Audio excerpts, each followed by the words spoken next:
శ్రీమాత్రే నమః. రేపే అత్యంత శక్తివంతమైనటువంటి కాళాష్టమి. ఈ కాళాష్టమి రోజున గనక మనం ఈ విధంగా చేసుకుంటే మనకు ఒక మంచి శుభగడియలు మన జీవితంలో జరగచ్చు.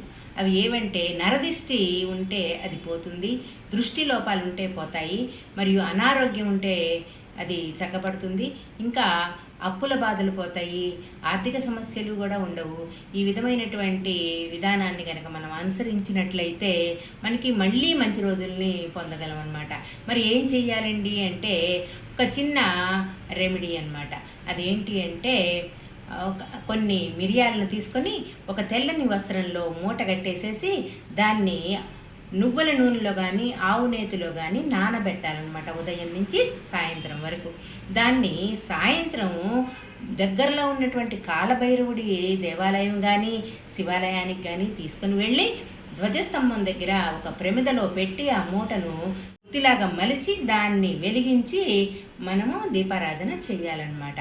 అది చేసిన దీపారాధన చేసినప్పుడు అక్కడ ప్రసాదంగా ఏం నివేదన చేయాలి అంటే గారెలు నివేదన చేయాలి. ఆ గారెల్ని మళ్ళీ మనం తీసుకొని దగ్గరలో ఉన్నటువంటి సునకానికి పెట్టాలి. ఈ విధంగా ఒక రెమెడీ ఉంది.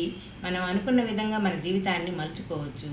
మరియు అది కుదరనటువంటి పక్షంలో, మరి కాలభైరవుడి గుడి కానీ ఆ శివాలయాలు కానీ మాకు దగ్గరలో లేవండి, మాకు ఇది అందుబాటులో లేదు, మేము చేయలేము అనేటటువంటి వారికి మరొక రెమెడీ ఏంటి అంటే, మన వాకిలి ముందు గుమ్మడికాయని తీసుకుని వచ్చి 2 భాగాలుగా చేసి, సమభాగాలుగా చేసి, ఉప్పును కుప్పగా పోసి దాని మీద నవధాన్యాలు మరియు నువ్వులు వేసి ఆ గుమ్మడికాయ ముక్కను తీసి దాని మీద పెట్టి పసుపు కుంకుమలు కూడా పెట్టుకోవాలి. ఆ గుమ్మడికాయకి లోపల గుజ్జంతా తీసేసేయాలి.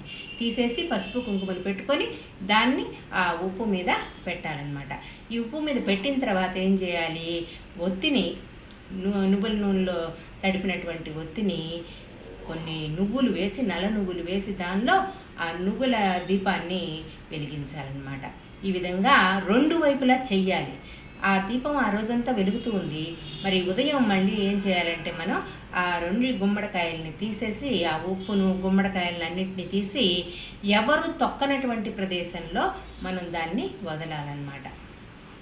ఈ చెట్టు మొదట్లోనో లేకపోతే పారే నదిలోనో వదిలేసేస్తామన్నమాట. అలా ఆ విధంగా వాటిని వదిలేయాలి. ఈ విధంగా చేస్తే మన జీవితంలో ఉన్నటువంటి కష్టాలన్నీ తొలగిపోయి మంచి రోజులు వచ్చి మన జీవితం చక్కగా సుఖమయం అవుతుందన్నమాట.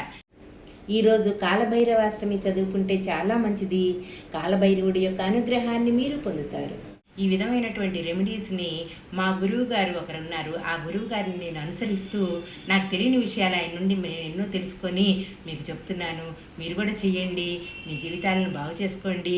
శుభం భూయాత్. Please like, share and subscribe.